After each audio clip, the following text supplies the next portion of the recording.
Evet, 30 dakika başladı. Şu anda karşımızda Meral Kaçmaz ve Mesut Kaçmaz ailesi var. Efendim merhabalar, yanımıza hoş geldiniz. Merhabalar. Öncelikle bize bu yayın hakkını tanıdığınız için çok teşekkür ederiz Erkan Bey. Sizleri kamuoyunda şuradan tanıyoruz. İlk defa yayına çıkıyorsunuz, televizyona çıkıyorsunuz. Sizi biz Pakistan'dan Türkiye devleti tarafından, Erdoğan hükümeti tarafından özel bir jet uçak gönderilerek kaçırıldınız. Ailecek kaçırıldınız. Başınıza çuval geçirildi. Bu haberler hep çıktı. Hakkınıza çok korkunç şeyler yazıldı. Terörist diye kaçırıldınız diye haberleri çıktı. Kamuoyunda çok fazla şey bilmiyoruz aslında ve ilk defa bugün burada konuşacaksınız. Bugün yaşadıklarınızı dinlemek istiyorum. Neler yaşadınız, neler ettiniz ve artı Mesut Bey, sizi geçen Twitter'da da gördüm. Fox TV'den Fatih Portakal'a sizin hakkınızda bir yayını yapmıştı o dönemde. Terörist suçlamasıyla FETÖ diyerek terörist suçlaması iddiasıyla sizinle alakalı bir haber yapmıştı. Evet, artık ben tahliye oldum. Yayına katılmak istiyorum. Cevap vermek istiyorum. Cevap hakkımı kullanmak istiyorum dediniz. Şimdi yayına başlamadan önce Fox TV'de nasıl bir haber çıktı? Oradan başlayalım. Arkasından da detaylı bir şekilde yaşadıklarınızı konuşalım. Ve geldik bir operasyon sevgili izleyenler. Bu çok aslında detaylarını çok daha iyi bilebilsek daha çok bilgi vereceğiz sizlere. Ama bir geçmişteki bir operasyonu, Kenya operasyonunu anımsatır nitelikte bir operasyon. Pakistan'da başlayıp Türkiye'de biten bir operasyon. Uçağa bindirdiler, getirdiler. Peki kim miydi bunlar? FETÖ'nün Pakistan imamıydı. Gizli bir operasyonla Türkiye'ye getirildi. Türk istihbaratı şüpheli Mesut Kaçmaz'ı özel jetle Pakistan'dan aldı. FETÖ'cü Paktürk okulları zincirinin müdürüydü Mesut Kaçmaz. Pakistan hükümeti uzun süredir ülkeyi terk etmelerini istediği FETÖ'cüler listesinin başındaydı.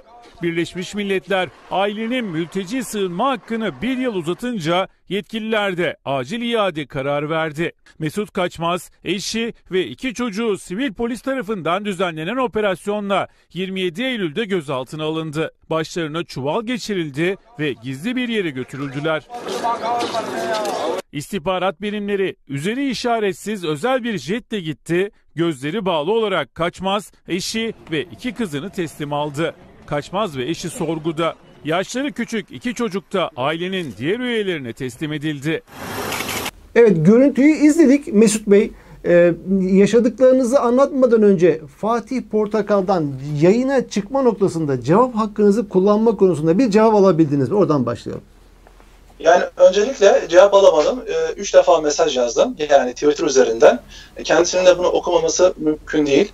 Öncelikle şunu belirtmek istiyorum. Ben terörist değilim. Bizler terörist değiliz. Bizler eğitimciyiz. Bizden terörist çıkmaz. Bu sadece bir safsatadan ibarettir. Sadece birilerinin keyfiyle alakalı bir durumdur. Ben Fox TV'de Fatih Portakal'da bununla alakalı bir seslenişte bulundum. Yani özellikle hakkımızda bir haber yaptı. Ulusal bir kanalda ailemin ve kendimin de maalesef bu çok çirkin bir durum. Kendisinin de eşi ve ailesi herhalde olması lazım diye düşünüyorum. Buradan da çağrıda bulunmak istiyorum. Ulusal kanalda açık bir programda masum insanlara terörist yaftası bulmak çok kolaydır. Ama şu anda bir söz hakkı doğdu. Ben şu an tahliye oldum. Mahkeme beni şu anda tahliye etti. Hala devam ediyor davam. İstinaf onayladı. Yargıtay aşamasında deliller tamamen boş. Örgüt yok. Suç yok. Delil yok. Tamamıyla milyonlarca dolar karşılığı algı operasyonu yapılmıştır. Ve bu operasyonu da maalesef Fatih Portakal kendisi programda dediği gibi detaylarını daha bilsek, yani detaylarını bilmediği bir haberi, bir masum aileyi işte Kenya operasyonuyla ilişkilendirerek böyle bir yayın yaptı, iftirada bulundu ve bu iftiranın da neticesi ve sonucu olarak ben canlı yayına çıkmak ve kendisine bazı dokümanlarla, boş değil dokümanlarla cevap hakkını kullanmak istiyorum. Fatih Portakal, senden şunu istiyorum. Lütfen bilgin olmayan masum insanlara terör yaftasını yapmayı artık bırak. Senin de bir ailen var, senin de çocukların var, senin de başına gelmez diye bir şey yok. Evet, Lütfen peki. insanlara iftira atmayalım. Eğer varsa hodri meydan diyorum. Yüreğin varsa eşimle beraber beni canlı yayına alırsın ve bizden konuşuruz. Yani dosya mahkemeden alabilirsin. Bütün dokümanları alabilirsin. Bütün dokümanlarımla karşıma çıkabilirsin. Ama lütfen boş dosyayla, boş davayla alakalı uluslararası bir terörist yaftasını lütfen bizden çek diye buradan da kendisine seslenişte bulunuyorum ve davet ettiğim müddetçe muhakkak çıkacağımı da söylüyorum burada. Peki biz de buradan Fox TV'ye buradan seslenmiş olalım. Bir cevap hakkı açısından önemlidir. Gazeteciliğin en temel kuralıdır cevap hakkı. Eğer cevap hakkı veriyorsanız gazetecisiniz, değilseniz başka bir şeysiniz. Buradan ilan etmiş olalım. Peki şimdi biz yaşadıklarınıza gelelim. Evet. Biz bunu medyadan az çok öğrenebildik. Yani böyle başınıza çuval geçirmeler, özel uçak gönderilmeler, kaçırılmalar. Şimdi Mesut Bey, bildiğim kadarıyla siz Pakistan'da Pak Türk okullarının direktörüydünüz. Evet. Peki Meral Hanım, siz de Mesut Bey'in eşi olarak orada bir okullarda göreviniz var mıydı? Ben de bir kız lisesinde müdür yardımcısıydım. Siz de mi görevliydiniz okullarda? İkiniz de eğitimciydiniz. Ve Evet. orada Pakistan'daki okullar, kaç okul vardı? Oradaki açılmış Pak Türk okulları kaç okul vardı Pakistan genelinde? Kısa bir bilgi. Toplamda 28 okulumuz vardı Pakistan'da. 11.500 kadar öğrencimiz, 1.600 kadar personel vardı. Peki, Yani o okullar ne oldu şu anda? okullar Ocak 2019 itibariyle oradaki Anayasa Mahkemesi kararıyla maalesef dünyada ilk ve tek ülke Pakistan, kardeş ülke olarak bildiğimiz Pakistan, yani okulları uluslararası bir terör örgütü listesine aldı ve onları Türkiye'nin Maarif Vakfı'na devretti. Peki Meral Hanım, sizinle devam edelim. Peki orada süreç birden aleyhe döndü. Aslında o Pak Türk okulları, bildiğim kadarıyla ben daha önce de birkaç kere Pakistan'a gittim. Görmüştüm de okulları da biliyorum. Alkışlanan okullardı. İnsanlar çocuklarını veriyorlardı. Bürokrasiden de, siyasetçilerden de, yöneticilerden de pek çok insan veriyor. Sonra olay nasıl döndü ve süreç negatife doğru nasıl başladı? Kısaca bir özetler misiniz? Ondan sonra yaşadıklarınızı bir öğrenmek istiyorum. Şöyle Erkan Bey, biliyorsunuz sadece siz değil, Türkiye'den sürekli misafirlerin geldiği kurumlardı bunlar. Hatta belediye başkanımız, İstanbul Belediye Başkanı'nın ilk temelini attığı, Mehmet Özhaseki'nin kurdelasını kestiği okulda ben müdür yardımcılığı yapıyordum. Yani sonuçta biz devletin de desteklediği kurumlar diye bu okullarda vazife almış insanlardık. Ülkemiz için çalışıyorduk, vatanımız için çalışıyorduk, milletimiz için çalışıyorduk, dilimiz için, kültürümüz için çalışıyorduk. Yani nasıl oldu? O süreci biliyorsunuz, Türkiye'deki dalgalanmanın ardından. Bir gün Sayın Başbakanımız geldi, Pakistan'a geldi ve mecliste bizlerin öldürülmemiz gerektiğini anlatan, o şekilde tercüme edildi Pakistan medyasında ve konuşma yaptı. Ve bu konuşmanın ardından bizler maalesef hedefe konmuş olduk. Yani direkt bizatihi operasyonun dönemin başbakanı başlattı. Yani Pakistan'a bunun yansıması açısından Pakistan'da da hemen paralel olarak Türkiye'den aynı anda bir dönüş mü oldu size karşı bakışta? Evet, aynı şekilde. Peki okulları daha sonra bir devretme yönünde bir baskı yaşadınız mı o zaman? Bu Mesut Bey daha çok ilgili bu konularda. Tamam. O cevap versin. Tamam Mesut Bey. Ben halkla ilişkiler direktör olarak öncelikle şunu da söyleyeyim Erkan Bey. Ben imam olarak Fatih Portakal'ın programında geçti. Ben imam değilim. Genel müdür de değilim okulun. Sadece halkla ilişkiler direktörüydüm.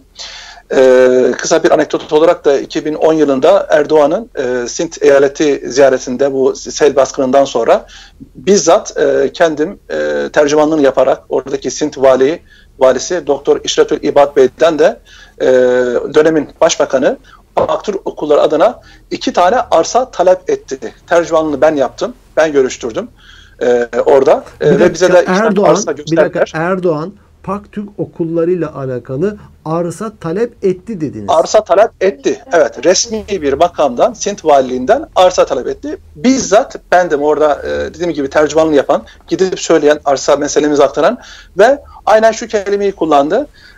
Vali Bey dedi, Ben bunlara kefilim dedi. Ben bunlara kefilim. Benim dedi evlatlarım işte okullarında okudu, dershanelerinde okudu. Ben kefilim. Bunlara dedi arsa varsa arsa gösterebilirsiniz. Tarih Ağustos veya Eylül tam hatırlamıyorum. 2010 yılında valilikte verilen bir yemekte okullarımız adına arsa da istemiştir. Aynı zamanda işte eski İstanbul Büyükşehir Belediyesi Kadir Topbaş da aynı şekilde oranın eski belediye başkanı Mustafa Kemal Bey'den okullarımız için arsa istemiştir. Ben bunlara kefilim.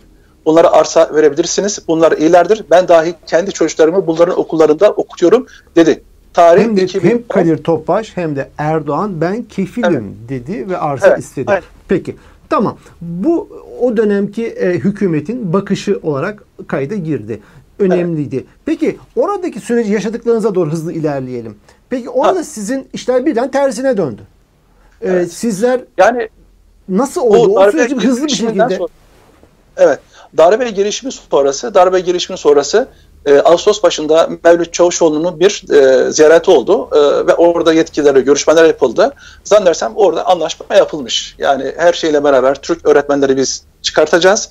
Okulları marife teslim edeceklerinin temeli orada atılmış. Daha sonra Ağustos sonu 25-26 Ağustos 2016 tarihinde Pencap Eyaleti Adalet Bakanlığı işte okul idaresini, daha doğrusu okul yönetimini çağırıyor. Ya diyor hani Türk olarak sizler istifa edin.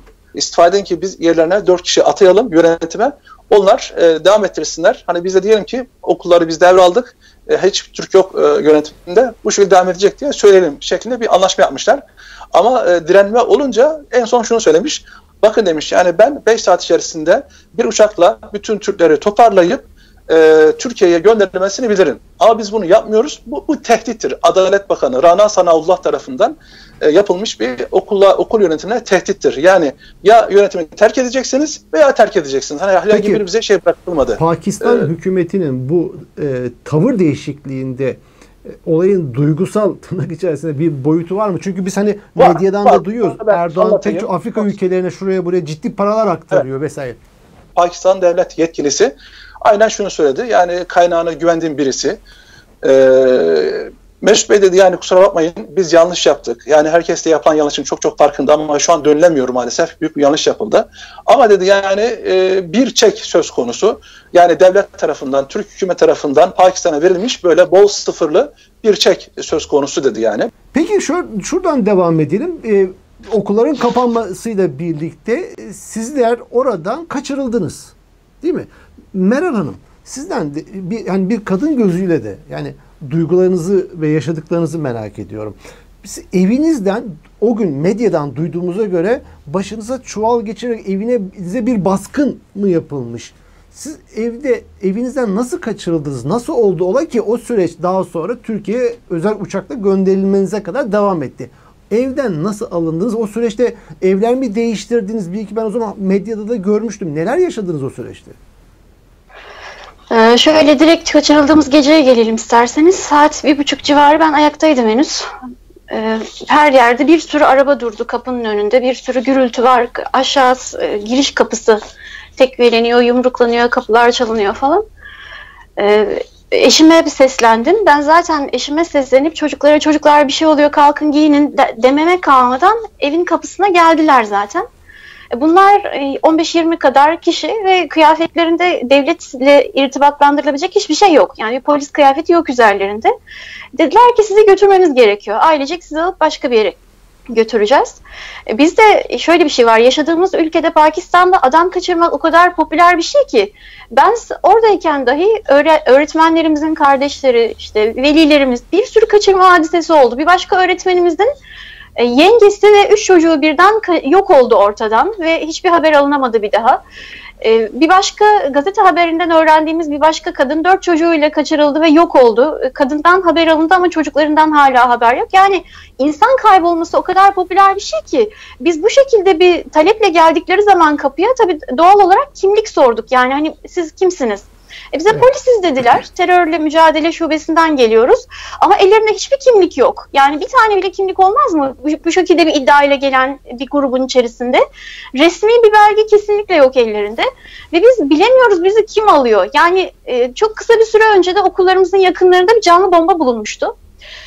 Bilmiyoruz yani nasıl bir şeyin içine düştük biz. Dolayısıyla tepki gösterdik. Bakın biz sizinle gelemeyiz. Biz gelemeyeceğimizi söyledikten sonra en küçük olan çelimsiz görünen kızım olduğu için önce onu sürüklemeye başladılar. Yani ben aklımı yitirecektim orada Erkan Bey. Yani çocuk bir yerde yerde sürükleniyor. Bir tarafa kafasına vurabilir. Merdivenler çok dar. Bir sürü insan aynı anda çocuğu sürükleyerek çıkartmaya çalışıyor. Zaten bizim üzerimize de çullandılar. Çocuğa kesinlikle yardım edemiyoruz. Kendimiz de aynı durumdayız. Çocukları yani vura sürükleye apar topar yani yerlerde toprağın üzerinde sürükleye farklı arabalara bindirdiler bizleri. Ben tabii yani diyorum ya bir anne ne yaşayabilir o esnada, ne hissedebilir? Yani ben orada delirmek üzereydim. Yani ölüm korkusu var, yok edilme korkusu var.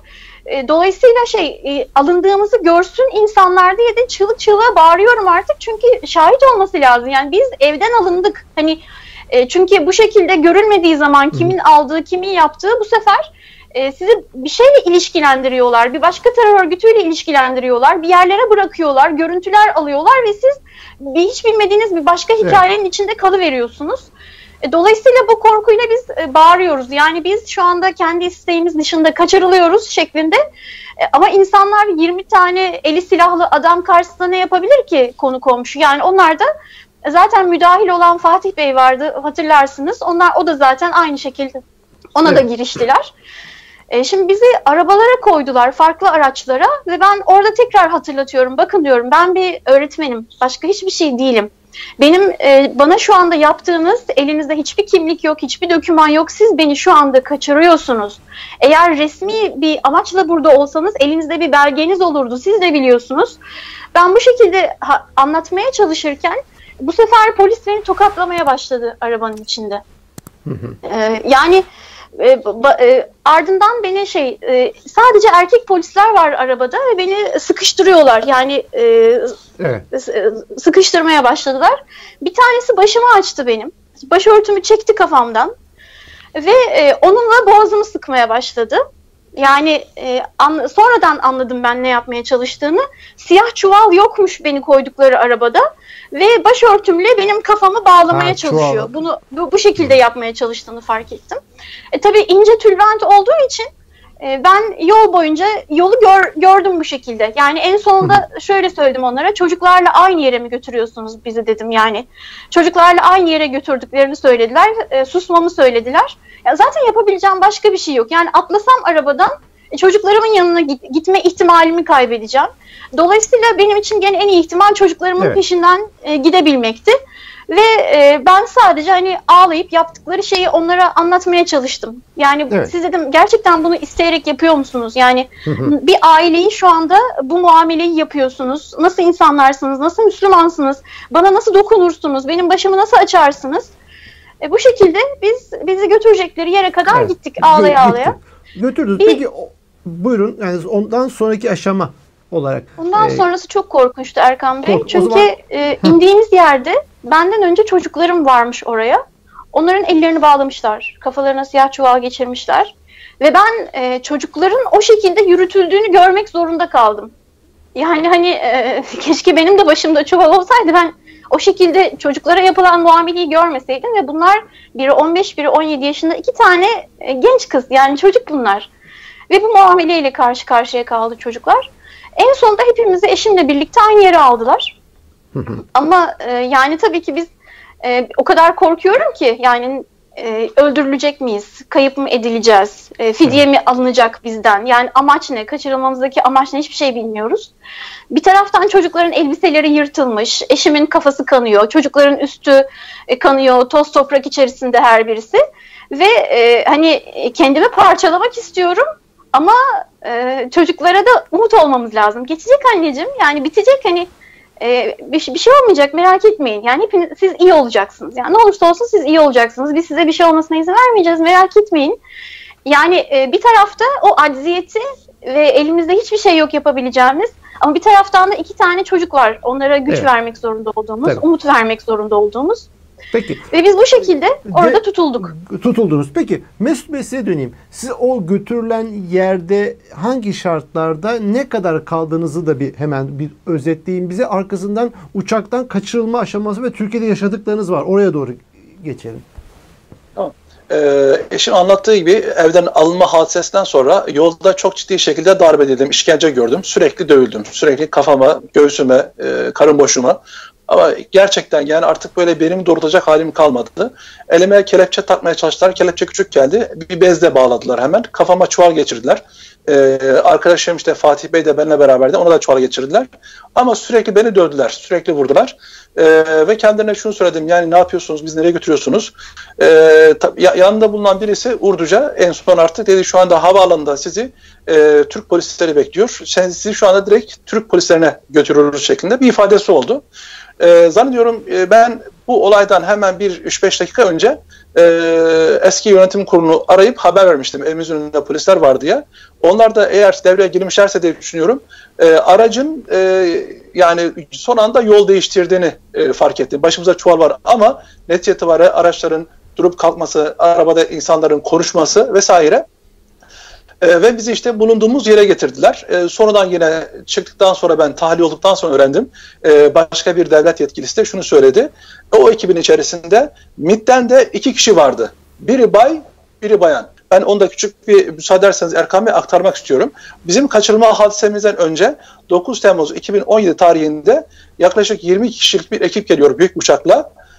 Yani burada bir terör operasyonu yapacağız diye ve tabii isim listesi, hikaye aslında çok uzun. Belki daha ileriki dönemde uzun bir kayıt yapma imkanımız olur diye düşünüyorum. Daha sonra 22 kişi, ben dönemin İçişleri Bakanı Çodri Nisar'a da çok teşekkür etmek istiyorum. Gerçekten hukuk çerçevesinde insan haklarına saygılı bir bakan olarak gördüm, tanıdım. Bizi korudu, son ana kadar müdahale ettirmedi. Artı bu 22 kişi de resmi olarak devlet 10 Temmuz 2017 saat 9, akşam 9'da deport etti. Yani resmi olarak deport ettiler Türkiye'ye. Onun arkasından hemen elçiliğe, Türkiye Büyükelçiliği, İstanbul Türkiye Büyükelçiliği'ne Pakistan hükümeti çok ağır bir mektup yazdı. O mektubu ben bizzat kendim gördüm. Yani ileriki dönemlerde belki bunlar paylaşılır. O mektupta özetle 2 mevzu vardı. Birincisi, bize işte yani cemaatin terör örgütü olduğuna dair göndermiş olduğunuz dokümanların hepsinin sahte olduğunu tespit ettik. Bu çok önemli.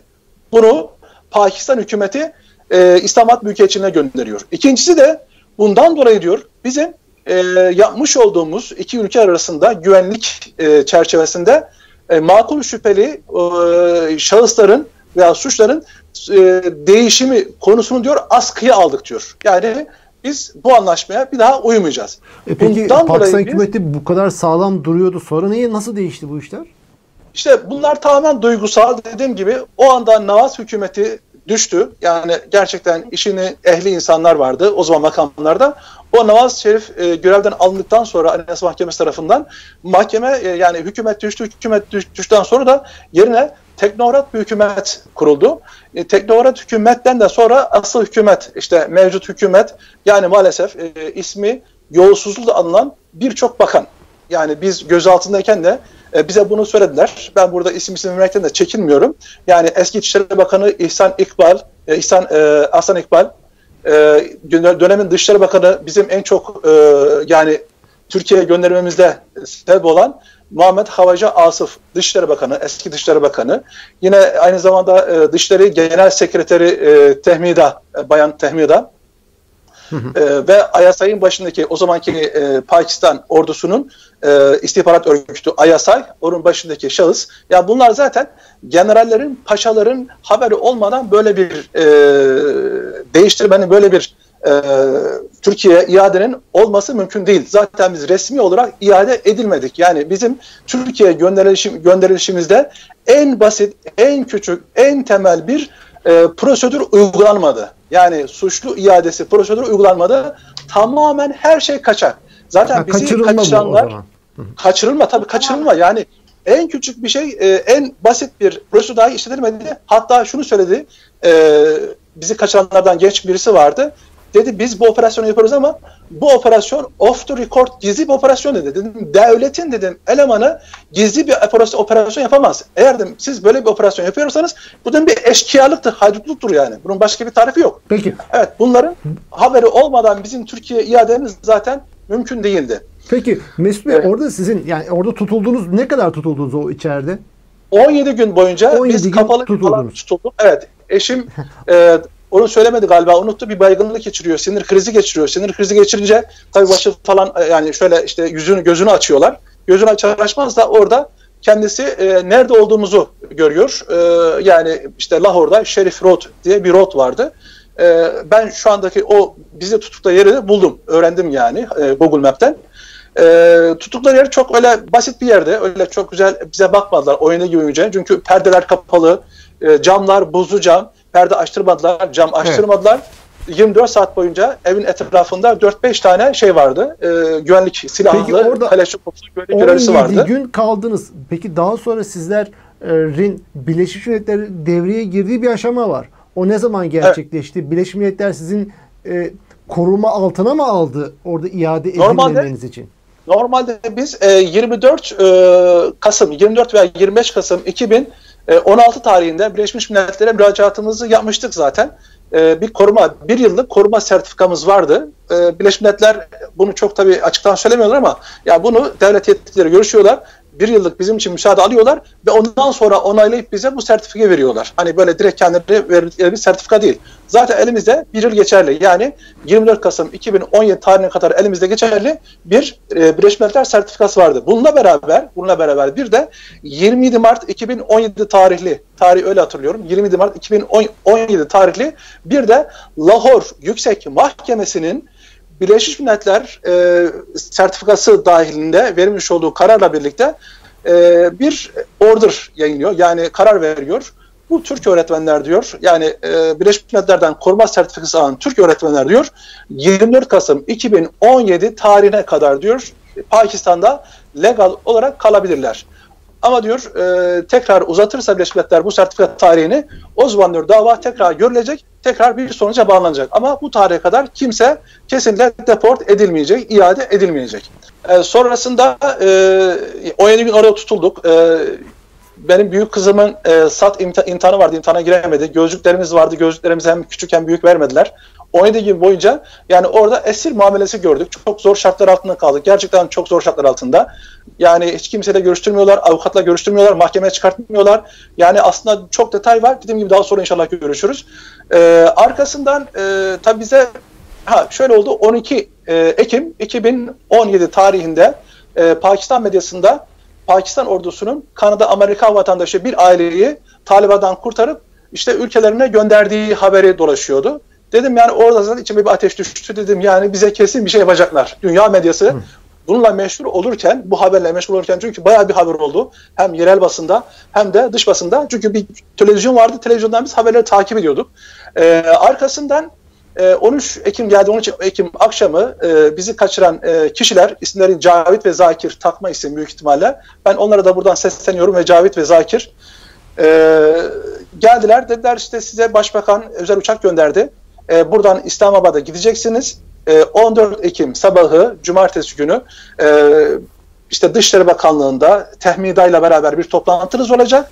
Oraya Türk Büyükelçiliği de gelecek. Arkasından Birleşmiş Milletler'den temsilci gelecek. Avukatınız gelecek ve orada siz görüşeceksiniz. %99 itibariyle dediler, sizin lehinize bir karar çıkacak ve evinize gideceksiniz. Herhangi bir sıkıntı, problem yok dediler. Zaten uçak meselesini ben duyunca böyle hemen ciğerime bir jilet atıldı. Rabbim de bunu neden olanlara, Pakistan'da generaldir, paşadır, bürokrattır, bakandır, kimler sebep olursa bu duruma, onların da kalplerine her gün jilet atsınlar, ciğerlerine jilet atsınlar, dua ediyorum yani. Ama ben bittim orada.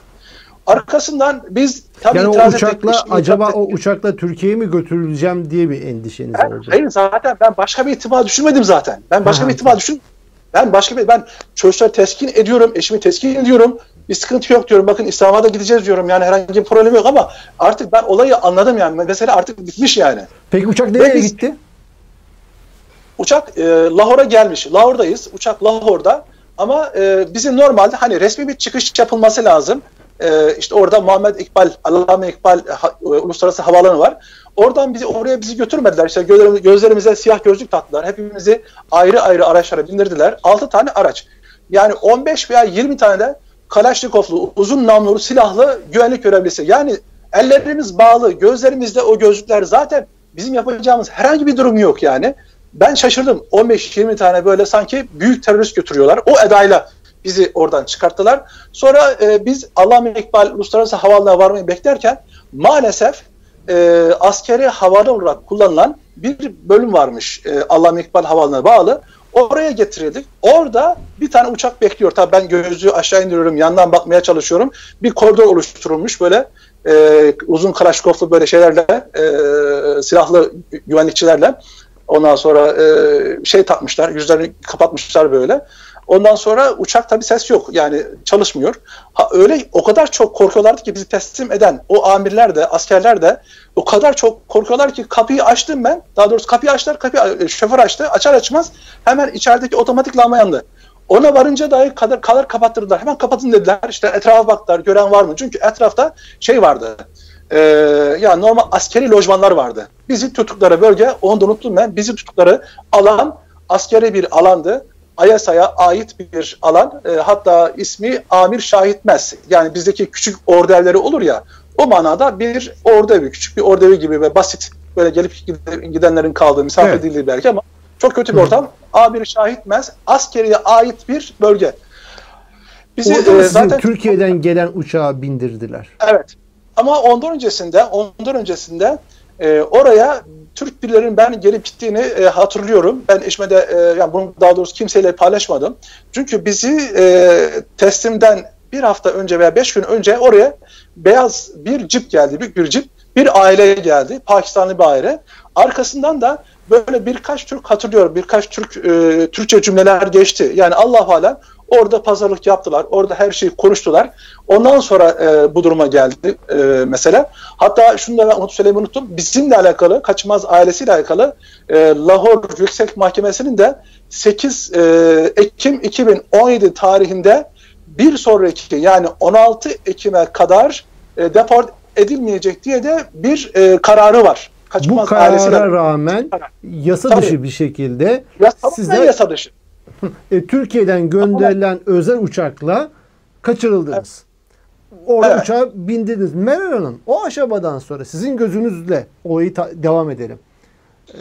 Peki Türkiye'den sizin için özel uçak, nasıl bir tehlikeli teröristsiniz ki eğitmen ve öğretmen olarak, öyle eli silahlı bilmem neli oradaki insanlar, işte Mesut Bey bahsetti, ve özel uçak gönderiliyor sizin için. Yani az bir mesele değil, özel uçak gönderiliyor falan. Yani çok tehlikeli, teröristleri alıp götürecekler.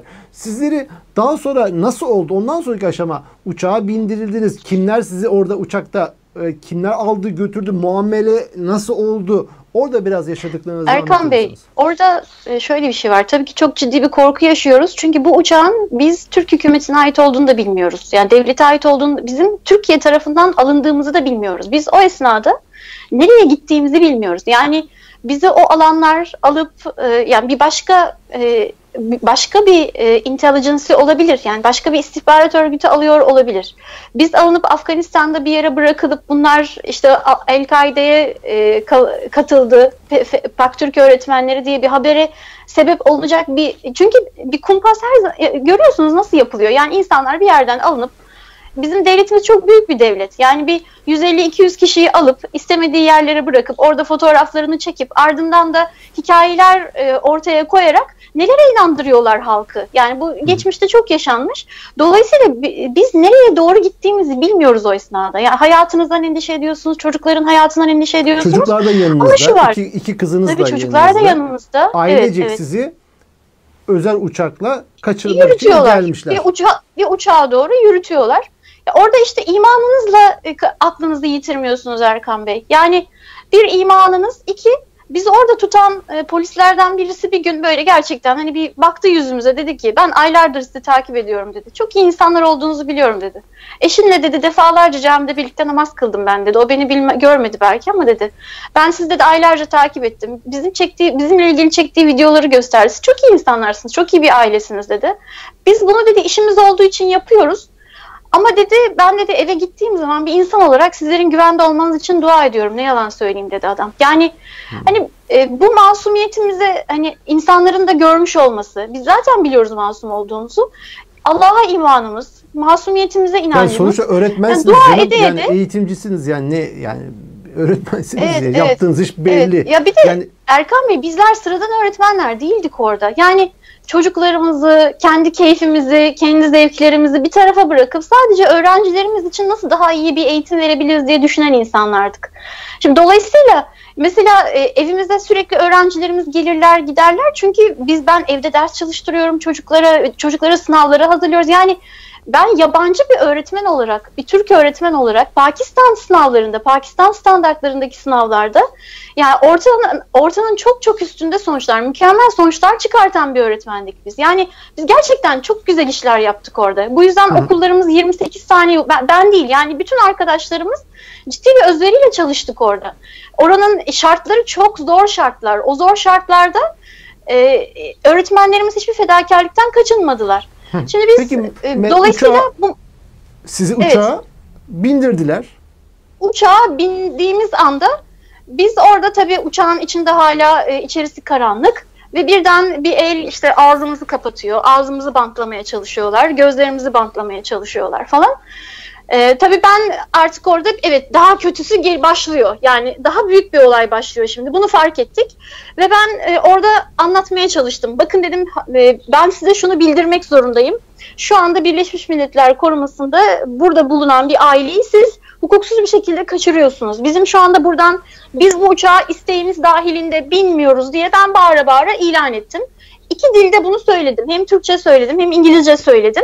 Ve onlar hiç Türkçe konuşmadılar zaten. Yani bizim uzun süre o hani korkuyu taşımamızdaki sebeplerden birisi de içeridekilerin kim olduğunu hiç bilmiyoruz. İçeridekiler de İngilizce konuşuyorlar. İşte bir tanesi dedi ki gerçekten dedi isteğiniz dışında mı burada tutuluyorsunuz? Ama tabii Türk aksanı var ya. Türk aksanlı İngilizceyi duyunca ben tamam dedim. Yani bunlar Türk ama bize bir numara var herhalde. Yani Türk olduklarını anlatmak, göstermeye çalışıyorlar. Oldu mu uçağın içerisinde kötü bir muamele oldu mu? Ya şöyle bir şey var. Birdenbire gözlerimiz bantlandı. Birdenbire ağzımız bantlandı. Ellerimiz kelepçelendi. Ayaklarımız bağlandı. Bu bir tek kaka oluyor. Yani hayır bunlar uçağın içinde oluyor. Yani uçağa oturtmaya çalışırken bizde oluyor. Ve 15-17 yaşında 2 çocuğumuza da bu muameleyi yapıyorlar. Ve orada ben sordum yani bakın dedim ben devlet terbiyesiyle büyüdüm. Benim babam memur ve ben biliyorum hani polise ya da devlet memuruna karşı çıkmam ben. Yani eğer devleti temsil ediyorsanız söyleyin ben sakin her şeyin sükunete ermesini bekleyeceğim. Çünkü dedim masumum. Masumiyetim burada olmasa bir yerde mutlaka ortaya çıkar. Buna da güveniyorum. Siz kimsiniz diyorum. Çok en sonunda birisi dedi. En sonunda birisi dedi. Biz devletiz dedi. Devletiz deyince ben bağırdım orada. Ben dedim devletime karşı hiçbir hata yapmadım. Bana bunu devletim yapıyor olamaz. Ben bu şekilde cevap verince bu şahıs sesini yükseltti. Devletine nasıl bir ihanet ettin ki dedi. Hainlik yaptın ki devletin sana bunu yapıyor dedi.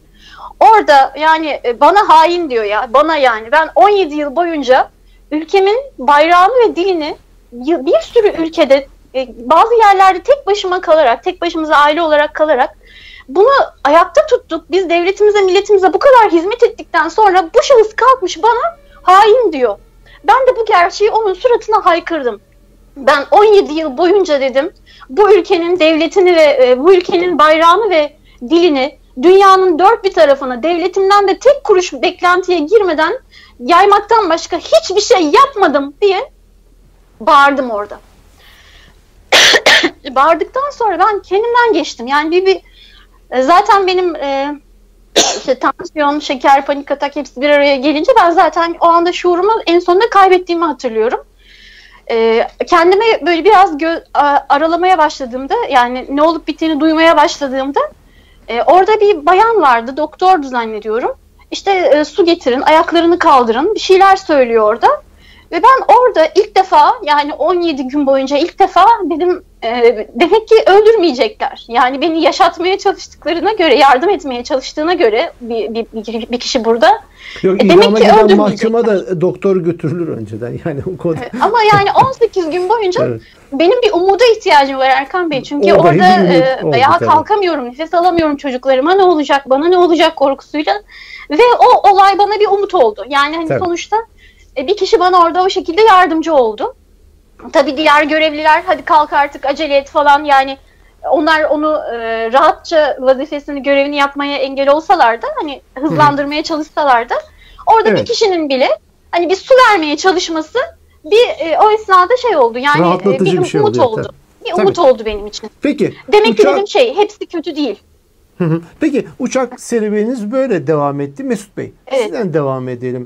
Evet. Peki uçakta... Aynı şekilde uçağı alır almaz üstüme çullandılar. Bana da işte kelepçe taktılar. Ayaklarımı bağladılar. Meyve suyu ve börek getirdiler. Bunları helal dediler. Sanki bir masum bir aileyi işkence edip kaçırarak yaptıkları muamele şeymiş gibi, helalmiş gibi yani. Bu da helal diyorlar.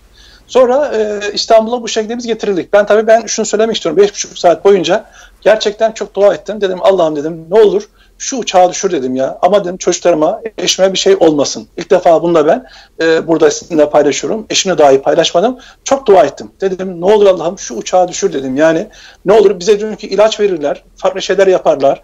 Yani çok fazla baskı vardı. Özellikle İstanbul'a ininceye kadar sürekli bana vatan hainisin.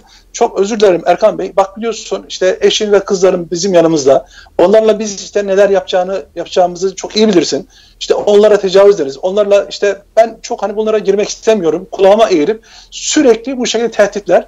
Dedim ne istiyorsunuz yani? 33 günlük hayatın işte günün kaldı der. Hesap et. 33 gün sonra seni öldüreceğiz. Sen işin bitecek. Geride ailen kalacak. Onlar bize kalacak vesaire. Bu tür böyle tehditlerle hem psikolojik hem fiziki ve bir de darp meselesi var. Yani iz kalmaması için karın boşluğunu özellikle sürekli bir işkence, ininceye kadar bu psikolojik işkence ve fiziki işkence devam etti. Ya bu çok gerçekten çok son derece iğrenç bir şey. Yani dedim Allah'ım dedim ne olur dedim ya şu ortamdan, şu andan dedim beni bir an evvel kurtar dedim yani bir an evvel.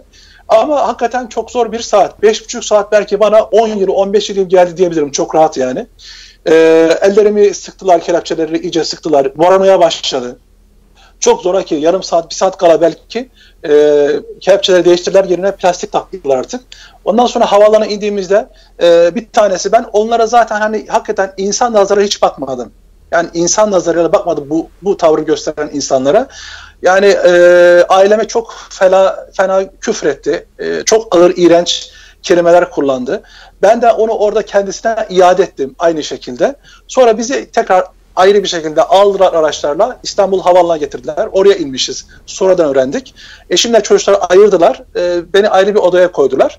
Bir de hem kaçırıyorlar hem işkence ediyorlar. Uçakla getiriyorlar. Bana pasaport soruyorlar. Pasaportun nerede?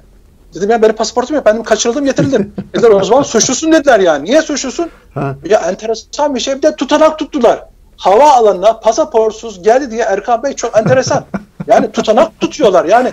Ya böyle enteresan, çok özür dilerim, adice bir şey olmaz yani. Bu kadar olmaz yani. Sonra eşimle çocuklarımla görüşmek istedim. Defaatle görüştürmediler. Eşim benden sonraki kısmını anlatabilir. Çok rica ettim oradaki memurlar ne olur dedim ya. Son bir defa çocuklarımı ve eşimi görmem benim hakkım dedim ya. Arada sadece bir kapı var ya. Kapıyı açacaksınız. Sadece dedim bir elveda diyeceğim dedim. Başka bir şey yok yani. Nereye gittiğimi, ne olacağımı bilmiyorum yani. Ne görüştürmediler. Olmaz dediler. Olmaz, görüşemezsin dediler. Sen dediler vatan hainisin. Vatan haini dediler, böyle bir şey olamaz. Özel bir isteği olamaz. Böyle bir isteği yerine getirilemez. Sürekli vatan haini, sürekli vatan haini. Yani bir ara beni tuttukları bölümde, gözaltı bölümünde bir lavaboya girdim çıktım. Hemen oraya polisler doluştu. Dedi sen ne yapıyorsun burada, nereye gittin falan. Ya orada küçücük bir alan zaten, hücre. Bir de tuvalet var. Başka bir şey yok. Dedim, tuvalete girdim çıktım. Yani bir şey değil. Ve orada da o kadar da uzun kalamazsın dedi. İşte ya dedim niye uzun kalamayayım yani. Neticede tabii bir ihtiyaç. Bunu dahi o kadar çok abarttılar ki. Polis geldi, polis aracıyla beni götürdüler, bir hastaneye muayeneye götürdüler. Yani bizden kötü bir insan olmayacağını o kadar çok iyi biliyorlar ki.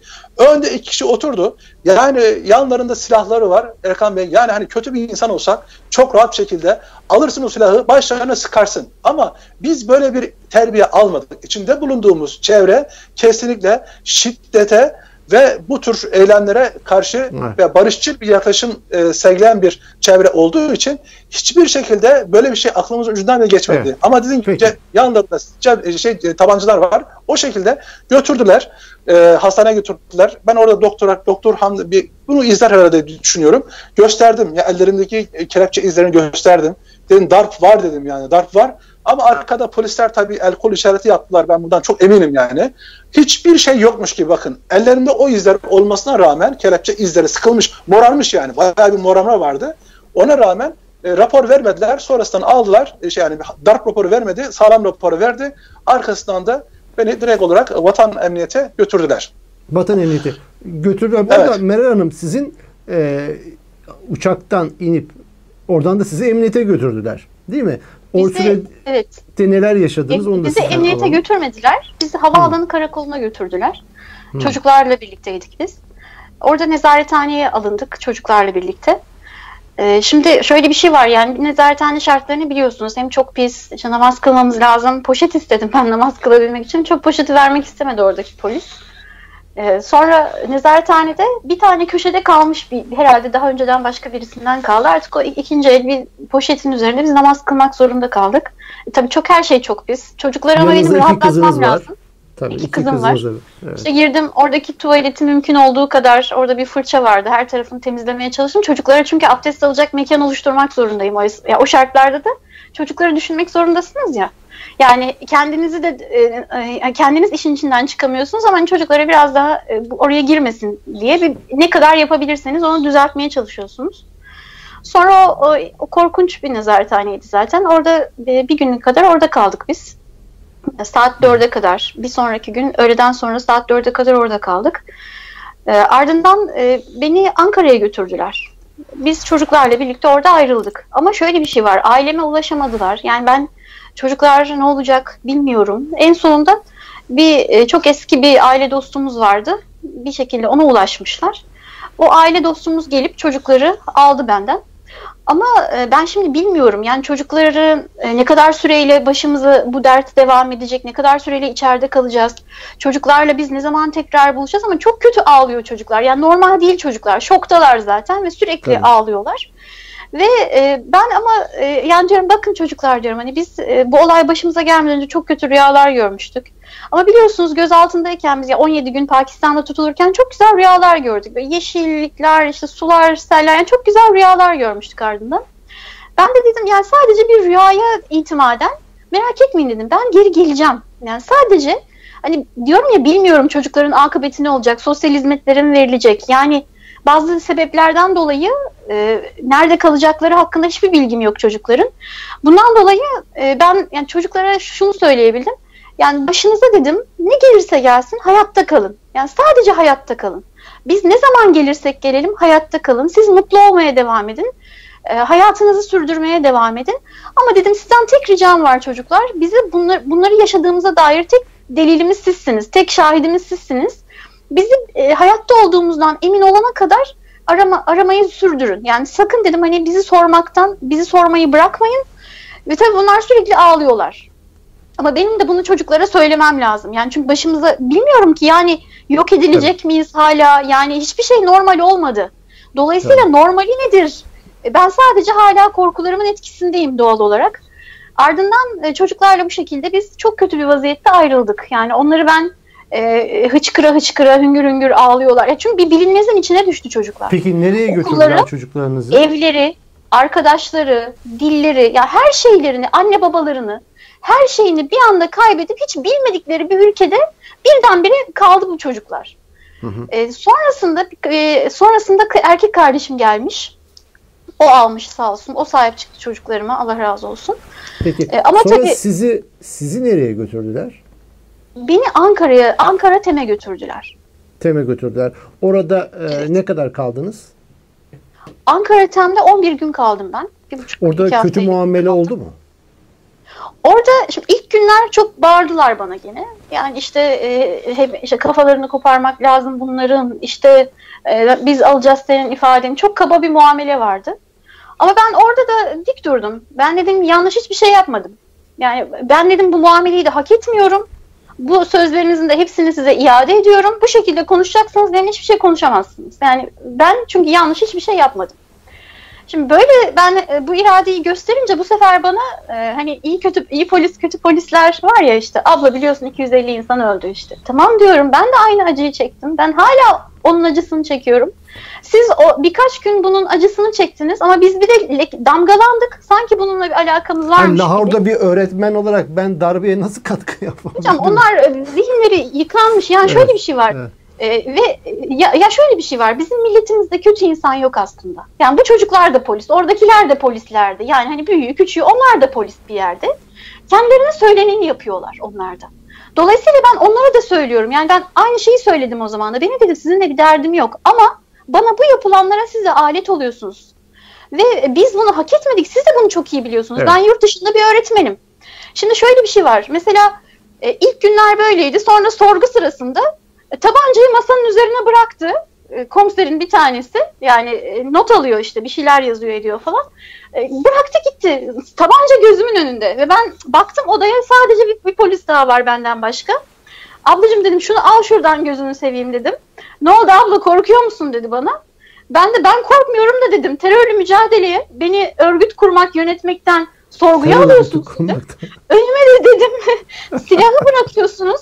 Vallahi dedim siz bütün örgüt kurmak ve yönetmekle iddia ettiğiniz insanlara bu muameleyi yapıyorsanız siz dedim iyi yaşamışsınız şimdiye kadar. Allah korusun. Aynı adam terör örgütü üyesi olsa alır o silahı, karşıdaki polise tak anından vurur yani. Erkan Bey, orada şöyle bir şey var. Beni orada müebbet kalacaksın. Bana bunu inandırdılar orada. Yani senin işte bak şöyle bir şey var. Bu şekilde bir kaçırılmaya maruz kaldığınız zaman iradeniz elinizden tamamen alınıyor. Mantığınız elinizden tamamen alınıyor. Dolayısıyla ben oradan yani orada bana ne söylenirse ben inanıyorum o esnada. Hı-hı. Bana deniyor ki sen örgüt kurmak ve yönetmekten yargılanacaksın ve müebbet alacaksın. Ve ben buna inanıyorum. Çünkü iradem elimden alındı benim bir kere. Biz dosyada gizlilik olması, hiçbir şekilde ortaya bir şey konulmaması ve sürekli etkin pişmanlık için çocuklarımla korkutulup ikna edilmeye çalışılmamdan şunu anladım sonunda. Yani ellerinde zaten bir şey yok zaten. Biz zaten bir şey yapmıyoruz ama çok şükür ekstra bir şey de üretilmemiş hakkımızda. Etkin pişmanlık derken ne dediler size? Ne yapmanızı istediler? Şöyle bir şey, çocukların çok zor durumda. Hallerini zaten sen biliyorsun. Çok ağlıyorlarmış. Yani etkin pişmanlıktan yararlan. Yani işte ben FETÖ'yüm de, işte ben teröristim de, birkaç isim ver. Biz de seni buradan hemen çocuklarının yanına gönderelim. Bu şekilde yaklaştılar. İşte biz seni düşünüyoruz. Yani müebbet yatacaksın. Böyle bir şeye hiç gerek var mı? Sen vatansever bir insansın. Erdoğan'ın ismini verseydiniz. Bakın Tayyip Erdoğan okulların kurulmasında arsa istemiş. Yani o değil de Afrika'da gelip bize işte yani şöyle bir şey var. Afrika'da bize cemaatle ilgili tahşidat yapan Kemalettin Özdemir'in ismini vermeyi düşünmedim değil. Ama sonra şunu düşündüm. Bakın dedim benim bir avukatım bile yok. Ama bu insanlar dedim her şeyi her yerde söyledikleri halde ellerini kollarını sallaya sallaya dolaşıyorlar sonuçta. Bunlar güçlü insanlar. Biz ise arkamızda hiç kimsesi olmayan insanlarız. Ben dedim böyle bir şey yaparım. 2 gün sonra bunlar benim başıma daha büyük bir iş açarlar. Bu yüzden dedim ben sadece burada kendimi savunmak için buradayım. Hiç kimseye bir şey söylemek istemiyorum. Ama şöyle bir şey var, yani benden istedikleri şey tamamen yalan söylememdi. Onlara bunu ifade ettim. Bakın dedim siz benden yalan söylememi istiyorsunuz. Ya istediğiniz şey etkin pişmanlık falan değil. Siz diyorsunuz ki böyle bir terör örgütü üyesi olduğunu itiraf et. Ya ben olmadığım bir şeyi nasıl bir şeyini itiraf edebilirim? Bana diyorsunuz ki oradaki insanlara da işte FETÖ'de terör örgütü üyesi de, ama ya Erkan Bey şimdi akıl var, izan var yani. Şimdi bizim genel müdürümüz vardı. Bizim genel müdürümüz yani yılların eğitimcisi. Oturduğu anda mesela lise yaşındaki bir çocukla ilgili her şeyi gayet detaylı bir şekilde tamamen çocuk merkezli düşünebilen, öğrenci merkezli düşünebilen, tamamen vatan millet hayranı bir insan. Ve hiçbir şekilde mesela kendi arabasını bile okulun suyuyla yıkatmayan bir insandı. Şimdi ben bu insanı terörist diyecektim. Ya da mesela genel müdür yardımcımız. Bu insanlar Türkçe daha çok öğrenilsin. Aman her çocuk şu seviyede Türkçe öğrensin. Her geldiklerinde Türkçe ile ilgili hedefler alırlar. Şimdi bu mu yani terörist insan? Bir başka genel müdür yardımcımız.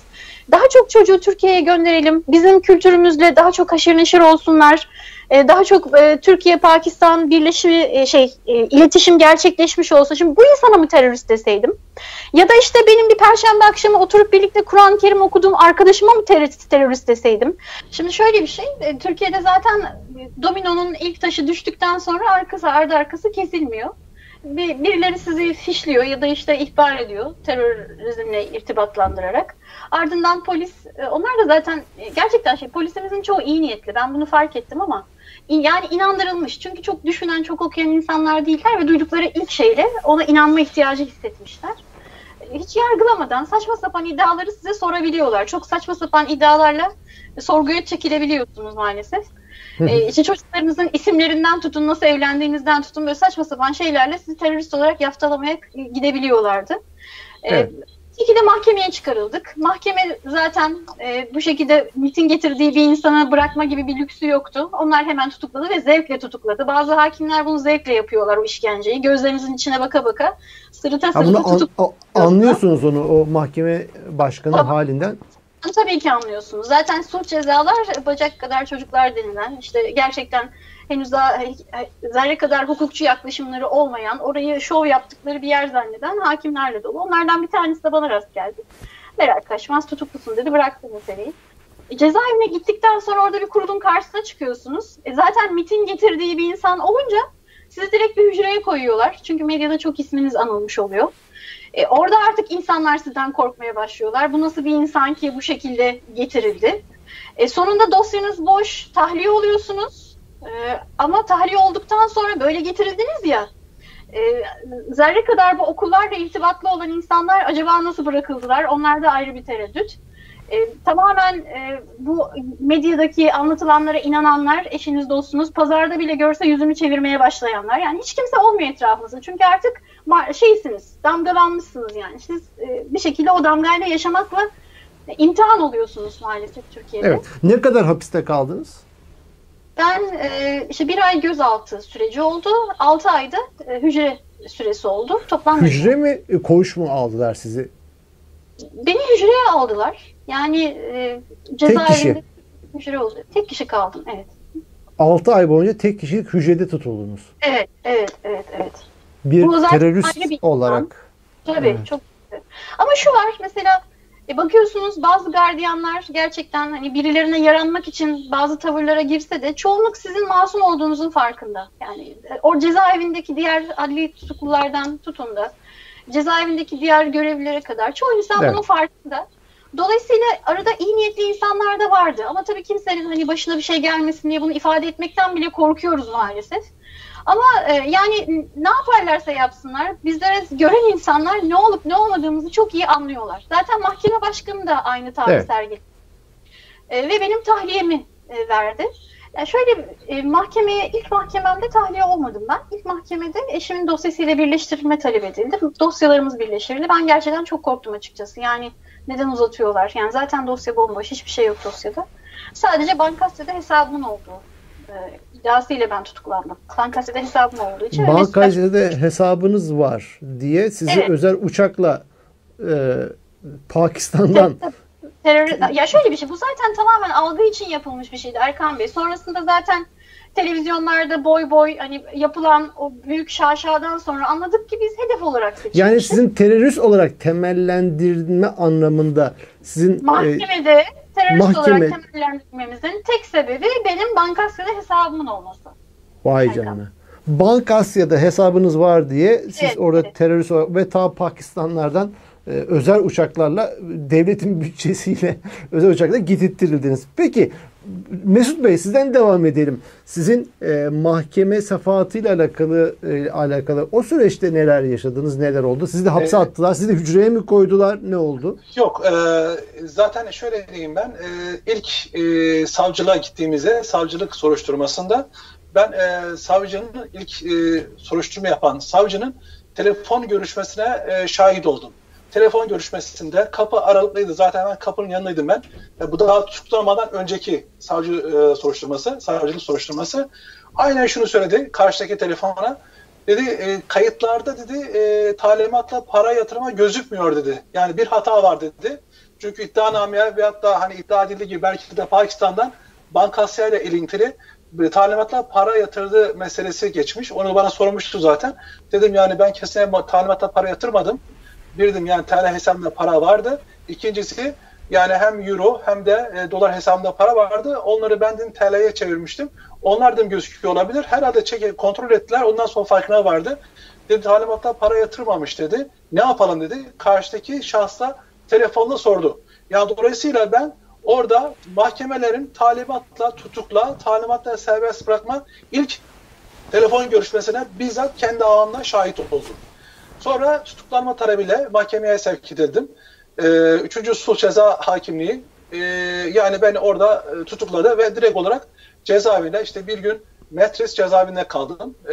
Ertesi günde İkinoğlu Silivri cezaevine gönderildi. Silivri, meşhur Silivri'ye. Peki onu koğuşa verdiler. Hücreye vermediler. Orada koğuşa verdiler. Hücre vermediler. Demek Meral Hanım'ı daha tehlikeli bir azılı terörist gördüler. Şöyle, o da enteresan bir şey. İlk sorgulaması, polis sorgulaması yani terör örgütü kurma ve yöneticilik olarak başlıyor. Benimki hem Pakistan imam olarak getiriliyorum, genel müdür olarak getiriliyorum. Ondan sonra hani örgüt yöneticiliği olması lazım iken benimki sadece örgüte üyelikten sorgulama ve yargılama yapılıyor. Yani absürt bir durum. Yani hiç alakası yok. Güya Meral Kaçmaz benim altında çalışan bir personel gibi. Onu da unuttum ben. Söylemeden geçmeyeceğim. Sadık Babur Girgin dönemin İslamabad Türkiye Büyükelçisi. Ben kesinlikle bunun da peşini bırakmayacağım. Bu sizin kanalınızda söylemek istiyorum. Fişleme yapmış. Hakkımıza rapor yazmış. Kırmızı mürekkeple İslamabad Büyükelçiliği diye önüme koydular. İsim listeleri, okullarda çalışan öğretmenlerin isim listeleri vardı. Yani onlar yazıyorlar filanca bu şunu yaptı, bu bunu yaptı.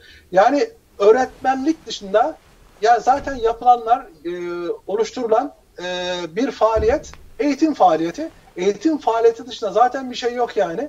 Orada evet. Sizin ne anlattığınızın bir hükmü yok yani. Elçilik öğretmenlerin isimlerini artı eşimle benimle alakalı da bir sayfalık bir fişleme yapmış. Onu önüme koydular. Ve bu şekilde mahkemeye zaten yapıldık.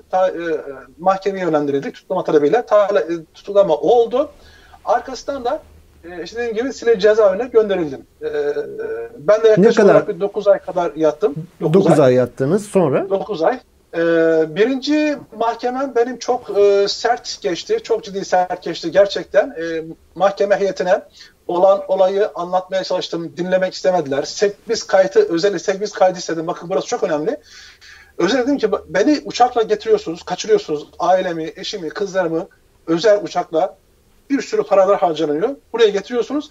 Ama diyorum yani önemli bir davada bakın diyorum burada hiç kimse yok. Yani dışarıda bir kalabalık vardı. Bizim için mi geldiler bilmiyorum. Ben medyanın gelmesini istemiştim özellikle.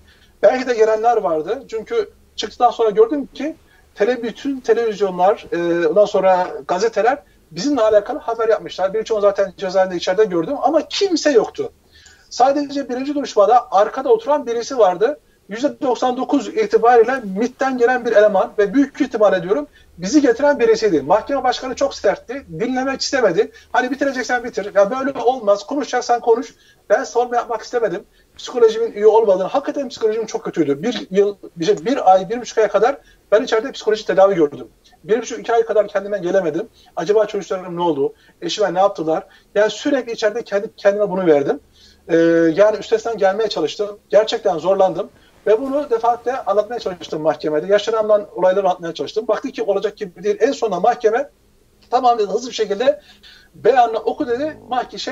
Dosyaya koyacağız dedi. Ben de olan olayı bütünüyle başından sonuna kadar anlattım. Hı hı. Hatta başlarını önüne eğdiler. Dedim başlarınızı kaldırın dedim. Başlarınızı lütfen kaldırın. Sizin de dedim yani eşiniz var, çocuklarınız var, kız çocuklarınız var mı bilemiyorum dedim yani. Size dedim yani birisi açık açık gözünüzün önünde tecavüzle, tehditle bilmem neyle dedim yani tehdit etseler ne yaparsınız, nasıl bir duruma girersiniz? Hiç kimse, Erkan Bey, hiçbir orada hakim başını kaldırıp da böyle gözümün içine bakamadı. Zaten savcının yaptığı bir şey vardı, savcı. Geçiyor, ekranın karşısında yaptığı hiçbir şey yok. Ya savcılık iddiası, konuşması, iddia etmesi, delil ortaya koyması gerekiyor.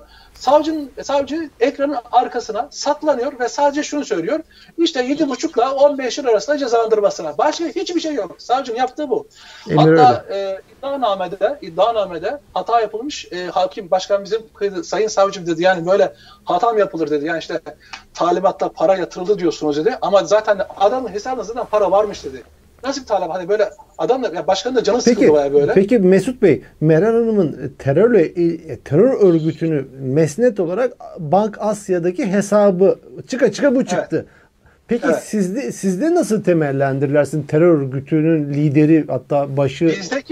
Bendeki de çok enteresan, tamamen evlere şenlik bir iddianame. Belki de Bank Asya'da hesabı olması. Bank Asya'da talimatla para yatırma iddianamede geçiyor. Ama onu zaten kendileri çürüttüler. Yani bana vermiş olduğu Bank Asya dökümleri ne kaldı geriye? Ondan sonra Çatı davasında 3 kişiyle görüşmüşüm. Mesela işte rahmetli Cemal Uşak Bey'le telefon görüşmesi yapmışım ki benim bildiğim kadarıyla Erdoğan'ın arkadaşı diye biliyorum ben. Artı çözüm sürecinde akil heyetindeydi. Yani o dönemde devletin yani saygı duyduğu bir isimdi ve hakikaten de kendisi saygı duyulacak bir isimdi. Yani onunla telefon görüşmesi yapmışım. Efendim zamanın Fatih Üniversitesi rektörüyle telefon görüşmesi yapmışım. Ama içerik yok. Yani detay yok. Sadece falanca tarihte filanca işte saatte görüşmüşsünüz. Tamam. Ne görüşmüşüm diyorum. Hani ben savcılara soruyorum. Detay yok. Ellerinde bunu çıkartamıyorlar, bulamıyorlar. Bunları delil olarak gösteriyorlar. 2015 yılında benim telefonlarımı, Türkiye telefonumu dinlemeye almışlar. Türkiye'ye geldiğim zaman. Savcılık 26 veya 27 Kasım 2015 tarihinde dinleme izni veriyor. Zaten ondan sonra bir defa Türkiye'ye gitmiştim ben. Bakıyorlar ki onda hiçbir suç unsuru yok. Ondan sonra geriye gitmişler. Yani bir şey yok, ciddi bir şey yok yani. Öyle bir tuhaflık ki şimdi siz tabii o dönemde içerideydiniz. Hani ben medyadan takip ediyorum. Yani öyle büyük tantanalarla siz getirildiniz ki Pakistan'dan. Büyük bir terörist aile getiriliyor. Gözlerine bağlanıyor, çuvallar geçirildi, devlet büyük bir zafer kazandı, işte teröristler nasıl, yani bunları okuduk. Şimdi döndük, dolaştık, mesnet olarak bir şey bulunamadı, öyle mi? Bakın, özetle iddianame, ben size de iddianameyi göndermiştim zaten. Özetle öğretmenlik yapma, bankasya para yatırma, efendim işte hesabında kurban parası görüldü. Bunu terör örgütüne finansal destek olarak açıklıyorlar. Ben çok enteresan bir örnek vereceğim. Şimdi orada okuyan bir Türk öğrenci varmış. Babası Türkiye'de hani para havale etmede sıkıntı yaşanıyor. Diyor ki ben ismimi duymuş. Orada olduğumu, çalıştığımı falan.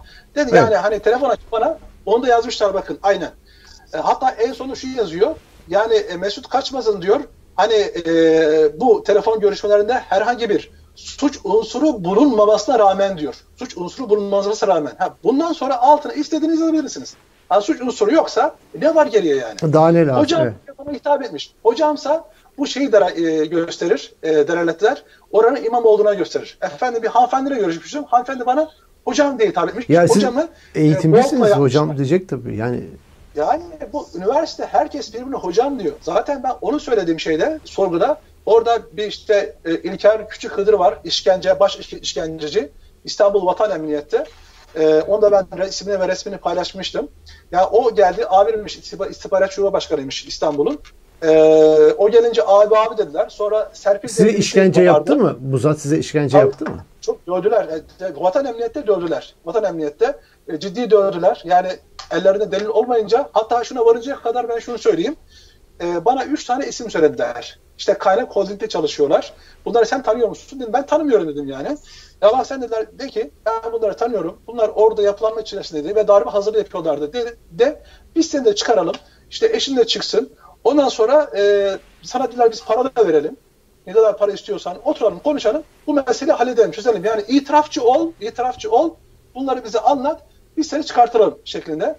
Anladım ki ellerinde hakikaten dişe dokunur. Hiçbir şey yok yani, delil yok. Dedim ki bakın tek tek sayıyorum.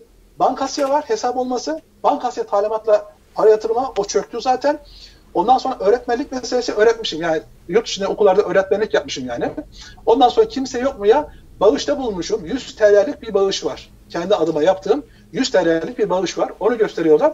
Ve işte bir de o çatı davasında isim geçen 3 kişiyle telefon görüşmem var. Ama zaten o da 2009, 2008, 2010 yıllarına ait. Yani biz getirirken yaklaşık 8-9 yıl öncesine ait yani. Bütün bunların üzerine sizi ve eşinizi çocuklarınızla birlikte özel uçak tutup devletin milletin parasıyla özel uçak tutup apar topar getirdiler. Peki daha hapis nasıl oldu çıktınız? Nasıl oldu çıktık? Birinci duruşma dediğim gibi çok sert geçti. Bu arada bizim yurt dışında bir arkadaşımız vardı. Bizi tanıyan, durumu, olayı çok iyi bilen, Birleşmiş Milletler gözetimimizde olduğunu bilen, Pakistan'da gözetim demeyelim de hani en azından bir koruma sertifikasımız vardı. İşlemlerimiz devam ediyordu. O arkadaşımız bizim yerimize, bizim adımıza Birleşmiş Milletler'e müracaat ediyor. Olayı takip ediyor. Birleşmiş Milletler Keyfi Gözaltı Çalışma Grubu'na müracaatta bulunuyor. Ve biz tabii resmi olarak da hani onların gözetiminde veya da koruması altında olduğumuz için müracaat ettiğimizden dolayı ivedilikle onu görüşmeye alıyorlar, bizim konumuzu. Ve görüşme sonucunda 28 Mayıs 2018 yılında Birleşmiş Milletler Keyfi Gözaltı Grubu bizimle alakalı bir rapor yayınlıyor, karar yayınlıyor, tavsiye kararı Türkiye'ye. Yani hızlı bir şekilde tahliyemizi istiyor Türkiye hükümetinden.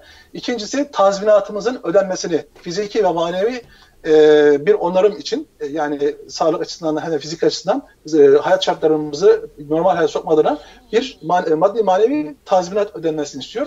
İkincisi Türkiye'den ayrılmamıza saygı duyulması yani pasaport verilmesi ve yurt dışına çıkmaya müdahale edilmemesiyle alakalı. İkincisi de bir diğer madde de bununla beraber bu davasına karışanlar, kaçırma davasına karışanlarla alakalı bir soruşturma ve dava açılmasını istiyor. Şimdi normal şartlarda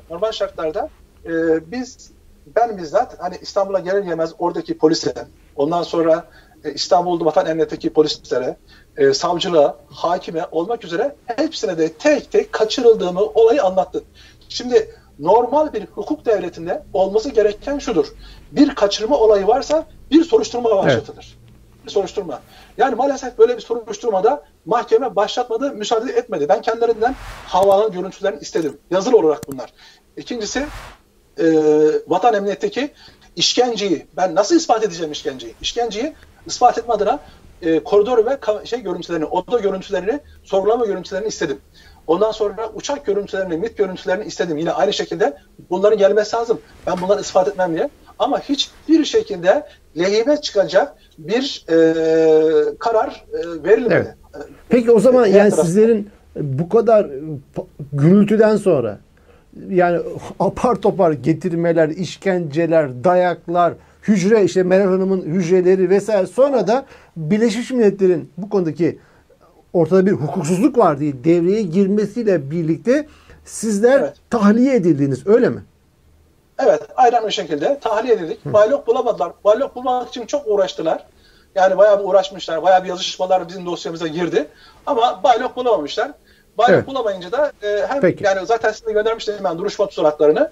Yani hem baylok bulunamadı hem de Birleşmiş Milletler kararı olduğundan dolayı Keyfi Çalışma Grubu'nun Keyfi Gözaltı Çalışma Grubu'nun kararından dolayı mahkeme heyeti beni tahliye etti. Ayrıca 3. duruşmada eşimle alakalı bir hakim de şerh düştü. Yani beraat etmesi lazım. Çünkü eşimle alakalı zaten hiçbir şey yoktu yani. Benimle olan suçlamalarda bu ekranda paylaştığım gibi dosyamda iddia ettiğim ve şu anda size paylaştığım suçlamalar dışında hiçbir suçlama yok. Bir de orada Rumi Forum diye bir dernek vardı. Oraya gönüllü olarak ben çalışıyordum. Onu yazmışlar. Yani yapılan aslında dosya boş. İçeride koğuşa gittiğimiz zaman koğuştaki arkadaşlar da yani böyle onlar televizyondan duymuşlar. Ben daha gelmeden birkaç televizyonda durmuşlar. Bayağı meşhur oldunuz o dönem canım. Meşhur oldunuz bayağı. Zaten gereklemez tanıdılar. Ailecek meşhur oldunuz Meral Hanım. Sizde az yani orada fotoğraflar falan. Evet. Fatih Portakal haberini 17 Temmuz 2017 akşamı haberlerde dedim. İşte haberler girmeye başlamış. Arkadaşlar çağırdılar. Ben zaten şoktayım. Gerçekten şoktayım. İşte der Mesut Bey çok acil aşağı gelir misiniz falan. Bir geldim bir baktım orada işte Pakistan imamı, işte terörist başı falan böyle çok şaşırdım, şok oldum, kaldım. Yani bir şey diyemedim yani. Hakikaten ben o şoku 1,5 ay boyunca üzerinden atamadım zaten. Evet. Ben bundan dolayı Fox TV'ye, Fatih Portakal'a buradan bir seslenişte bulmak istiyorum yani tekrar.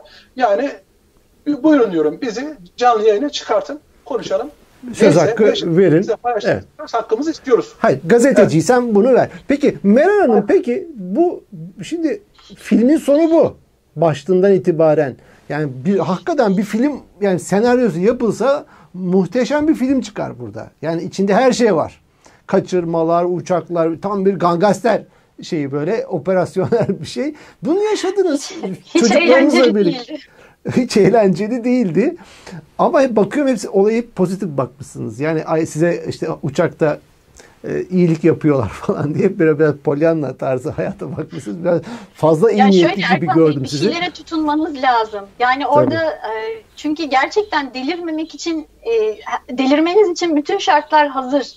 Yani bir anda bütün, yani şey vardı, Enemy of State diye bir film izlemiştim. Birden oradaki işte kahraman olduk yani. Biz birden düşman olduk devletin. Peki Meral Hanım, peki bütün bu olaylardan sonra şimdi geriye doğru baktığınızda ne hissediyorsunuz? Ya şöyle düşünüyorum bazen, hiç öğretmen olmasaydım, yurt dışına gitmeseydim, bunları yaşamasaydım. Pişman mısınız? Değilim Erkan Bey. Yani tamam, hani bu yaşananlar çok kötüydü ama biz o kadar güzel şeylere şahit olduk ki, yani öğretmen olarak. Ya bakın, hala şu anda Maarif Vakfı bizim okullarımızın reklamını yapıyor Pakistan'daki. Benim okulu alırken interview'unu yaptığım çocuğumuz, bu çocuk Pakistan'da derece almış. Ya bu çok güzel bir şey. Ve hala üzerlerinde benim dizayn ettiğim üniformalar var çocukların. Yani hani onlar bizden bir şey çalmaya çalıştılar. Biz çok güzel yaptığımız için hedef olduk. Çaldılar, yani emeğimizi çaldılar. Çok güzel şeylere vesile olduk. Okulların üzerine çöktüler. Yani olduğu gibi. Bir şey var. Türkiye'de de olsaydım bunlar bir başka bahaneyle. Çünkü bakıyorsunuz Türkiye'de ben cezaevine girdiğim için neden mutluyum demeyeceğim ama orada da nasıl bir pozitif bakış açısı sergiledim. Yurt dışındayken bazen içinize şüphe düşüyor. İşte diyorlar ki hakimler şunu yaptı, bunu yaptı, şunu yaptı da girdi falan. Bazen içinize şüphe gelebiliyor ya. Gerçekten böyle şeyler yapmışlar mıydı acaba diyorsunuz. Ama içeriye girip de bu insanları cezaevinin koridorlarında, yan hücrelerinizde orada, çünkü konuşma imkanı buluyorsunuz orada insanlarla ve görüyorsunuz ki gerçekten, ben kendi başımıza bu geldiğinde demiştim ki ülke ayağına sıkmaya devam ediyor. Ülkemiz ayağına sıkıyor. Ama cezaevine girince gördüm ki maalesef bizim devletimiz beynine sıkmış. Farkında değil. Evet. Yani dolayısıyla bazı şeyleri görmek adına, artı geçmişimde ben utanılacak hiçbir şey yapmadığım için bu yaşadıklarımızdan da, yani bunların başıma gelmesi onların hatası. Ama benim yaşadığım hayat benim doğrumdu ve ben bundan hiçbir şekilde pişman değilim. Peki Meral Hanım, çocuklarınızın, iki çocuğunuzun psikolojileri sonra nasıl oldu? Siz hani 9 ay sonra hapisten çıktınız. Zorlu bir süreç yaşadı o çocuklar gerçekten. Yani başlarına çuval geçirmeler, yerlerde sürünmeler, işte ne bileyim o maskeli adamlar, silahlar, uçaklar, bilmem ne falan, yani az bir şey değil. Yani büyüklerin kaldıramayacağı şeyleri yaşadılar. O çocuklar sonra kendileri toparlayabildiler mi? Bunları kimseye anlatamadılar. Cezaevini ben onları aylarca göremedim. Küçük kızımı tam 3,5 ay boyunca göremedim ve her gördüğümde onları cezaevinde ziyaret süreci yaklaşık bir yarım saat sürüyor. Ve hüngür hüngür ağlıyor bu çocuklar. Sürekli ağlıyorlar. Telefonda ağlıyorlar. Yani gerçekten hiç iyi durumda değillerdi. Ama Allah büyük. Yani çok güzel şeyler lütfetti onlara. Onlar şu anda iyiler elhamdülillah. Evet. Gayet iyi durumdalar. Allah'a şükürler olsun. Yani hiç bahsetmiyorlar. Bilmiyorum, hani bir açmaya dahi yanaşmıyorlar şu anda. O olay onlar için yokmuş gibi davranmaya çalışıyorlar. Çünkü hatırlamayı kaldıramıyorlar henüz bence. Bundan dolayı biz o konuya hiç girmiyoruz. Peki tekrar geçmiş olsun. Mesut Bey, sizin de son bugünden geriye doğru baktığınızda neler hissediyorsunuz diyerek programı da bağlamış olalım. Yani şöyle, yaşananlar gerçekten evet kolay değil ama en azından Yani bir eğitim gönüllüsü olarak bir eğitim davasına başlamışız. Yani bu eğitim davasında elbette önünüze taş yolda çıkacak, asfalt yolda çıkacak, sıkıntılar da olacak. Yani ben bu yönde kendimi biraz daha böyle yani şanslı hissediyorum. Yani bir bakıma üzülüyorum ama daha çok baktığım zaman yani iyi ki diyorum, yani bu öğretmenliği seçmişim. İyi ki diyorum, bunlar başıma gelmiş. Ne yapalım? Kaderin tecellisi. Kader böyle tecelli edecekmiş. Yani bir pişmanlık, kesinlikle herhangi bir sıkıntı, problem yok. Görmedim de. Çocuklarıma da hep bunu söyledim. Yani güzel şeyler hedeflemişseniz, yani toplum adına, millet adına güzel bir şeyler hedeflemişseniz muhakkak önünüze bazı engeller çıkacaktır. Bütün engeller. Evet. Ama Rabbime hamdolsun, yani o kadar sıkıntıdan sonra yani işte tahliye olmamızı Rabbim bizlere nasip etti.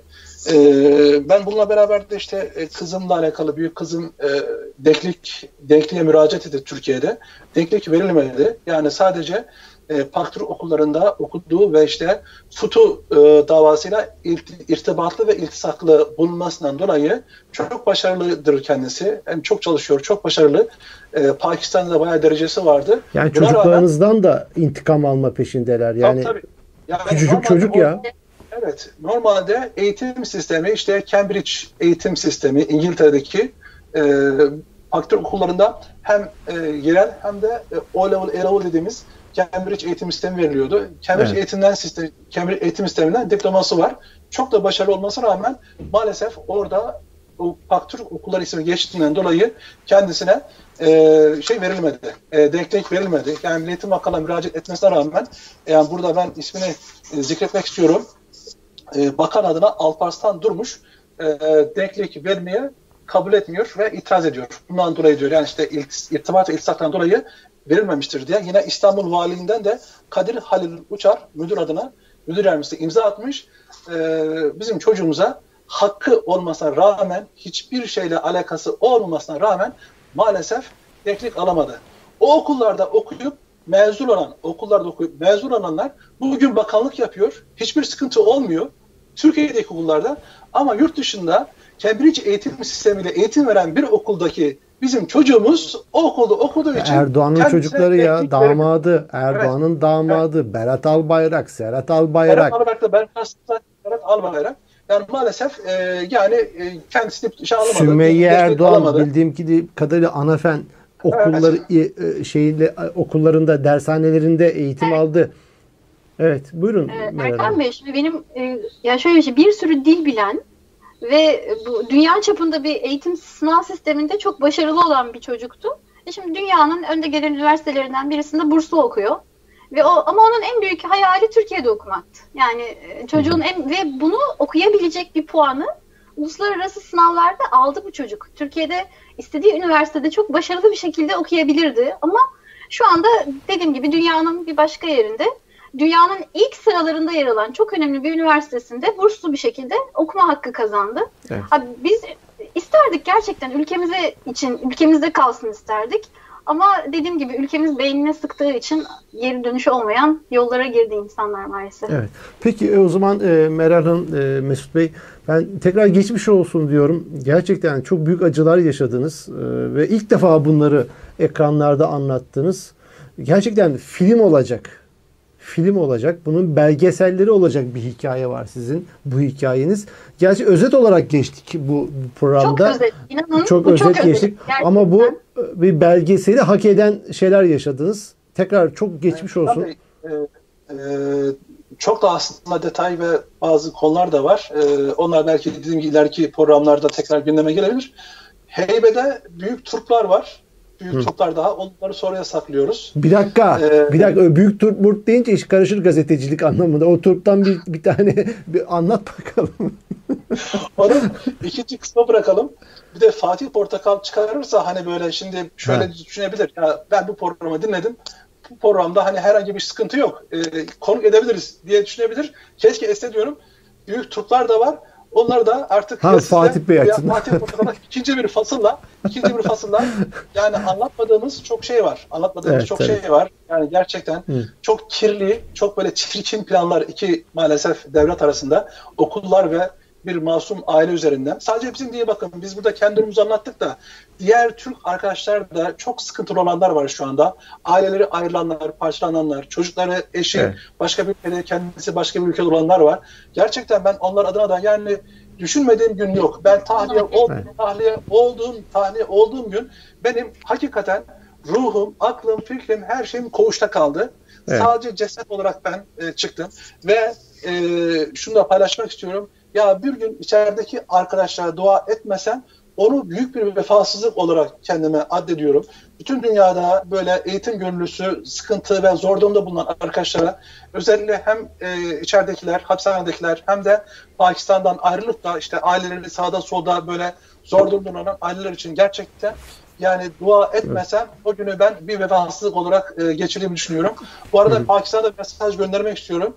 Yani ben Pakistanlı öğrencilerimize, velilerimize, öğretmenlerimize, yani medya kısmına, hukuk dairesinde ve insan haklarını koruduklarından dolayı, sahip çıktıklarından dolayı kendilerine çok çok teşekkür ediyorum. Pakistan'ı seviyorum.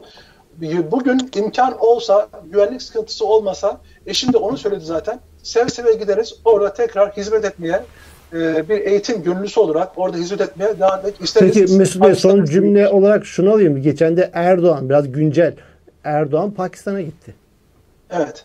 Pakistan parlamentosunda bir coşkulu bir konuşma yaptı ve milletvekilleri büyük bir coşku içerisinde alkışladılar ve dediler ki burada seçime girse Erdoğan Pakistan'da başbakan seçilir, cumhurbaşkanı seçilir dediler. Pek ayılıp bayılıyorlardı Erdoğan'a. O tabloyu hakkında bir iki duygunuzu alalım, ondan sonra programı bağlayalım. Erkan Bey, avukat masraflarımızı karşılayacak mısınız? Bir sonraki... Çünkü öyle biz hala ödemeye devam ediyoruz. Öyle değil mi? Ya. Yani istiyorlarsa yani sıkıntı yok zaten, böyle bir şey varsa hani problem değil. Hani orada gidip seçime girebilir. Sıkıntı olmaz. Keşke Pakistan da faydalansa bu yüce ideallerinden. Evet. Yani Pakistan bu noktada kendine düşeni yapmadı. Devletteki bazı bürokrasi ve oradaki generaller, paşalar oraya Türk eğitimcileri sadece bir vefa borcunu ödemeye gittiler. Birinci Dünya Savaşı'nda Hindistan vardı, evet. Pakistan yok o zaman. Oradaki Müslümanlar varını yoğunu işte Osmanlı'ya harcadılar. Sonrasında Türkiye kuruldu, yine bir Türkiye inşa edildi. Bunun bir yani emanetçisi olarak, bunun bir karşılığı olarak da Türk eğitimciler olarak oraya gittik, bu vefa borcunu ödeyelim diye. Ama maalesef bürokrasideki ve o üst kadro komuta kısmındaki bazı generaller buna ihanet ettiler, sahip çıkamadılar. Ben gerçekten çok üzülüyorum. Koca koca paşalar maalesef o rüşvetin önünde eğildiler, eriyip bittiler diyorum. Evet. İnşallah başka bir programda daha detaylı görüşmek üzere. Nasıl olursa. O zaman diğer trupları o zaman dinleyeceğiz sizden. Evet. Peki Mesut Kaçmaz, Meral Kaçmaz, çok teşekkür ediyorum. Tekrar çok geçmiş olsun. Tekrar görüşmek dileğiyle inşallah.